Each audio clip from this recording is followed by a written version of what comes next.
هر ظالم د جینۍ په خوښه باندې واده نه کول. جینۍ بیا په خپله باندې ځان قتل کو او ټول الزامات یې په پلار باندې ولګېدل.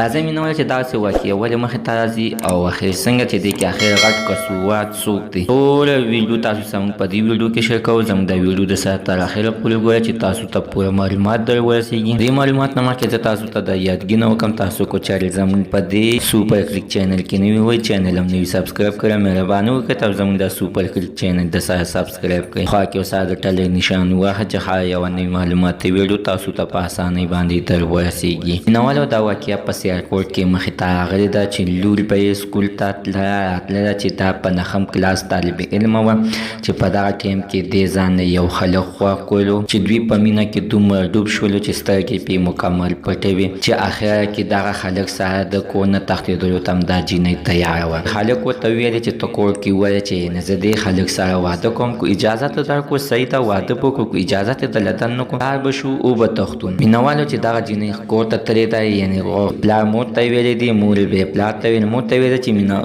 مور یې زما دغه هلک وخت دی غواړم چې واده ورسره وکړم، که واده ورسره نه کوئ بیا غواړم چې ورسره نو مور یې لګېدلې ده پلار ته ویلې دي. نو پلار ورته غوسه شوی ده چې لور دا کم وخت دی تا ما ته اخره کې داسې خبرې وکړه خو دا همیشه دپاره زامن د خلکو نه ودونه غواړي. نو تا د ما نه واده وغوښتلو نو تر اوسه پورې ما داسې نه و لیدلي چې لور راپاڅي او پلار ته د واده وایي چې زه واده کوم. خو پلار ورته په جواب کې ویل چې نه هېڅکله داسې نشي کېدلی د ستا په مرضۍ باندې به دا واده به نه کېږي. مینهوال دغه جینۍ ته اخره کې غوسه ورغلې ده او بیا یې ورته ویلي ده چې پلاره حتما به کېږي او زه چې غواړم نو کېږي به او نه کېږي نو زه به په دې دنیا باندې به نه. نو پلار ورته په جواب کې ویل د دې نه ستا مرګ ښه دی چې مړه شي. ولې دغه جینۍ تلې ده او ځان یې په خپله باندې وجلی دی چې د دغې په الزامات کې د دې جینۍ پلار پولیسو نیولی دی چې په دې کې غټ قصوریات څوک دی چې خپله جینۍ په خپله باندې وه او په دې کې د پلار څه قصور و. مینهوالو حتما خپله رایې لاندې په کامنټ کې شریکه کړئ. زموږ ورته عزتمن تر نن ورځې خبر تر دې ځای پورې